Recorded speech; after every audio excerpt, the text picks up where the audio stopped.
প্রথম দিনটা ভালোই কাটল। গ্রামের খাওয়া, খোলা হাওয়া সবকিছুই নতুন লাগছিল, আবার কোথাও যেন চেনা।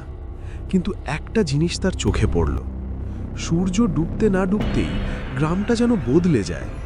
মানুষজন তাড়াহুড়ো করে ঘরে ঢুকে পড়ে, দরজা জানলা বন্ধ, কেউ বাইরে থাকে না। অরিন্দম অবাক হয়ে মামাকে জিজ্ঞেস করল, এরা এত তাড়াতাড়ি সবাই ঘরে ঢুকে যায় কেন? মামা কিছুক্ষণ চুপ করে থেকে বললেন, এখানে রাত হলে বাইরে থাকা ভালো না। কেন? কারণ নিশি ডাকে।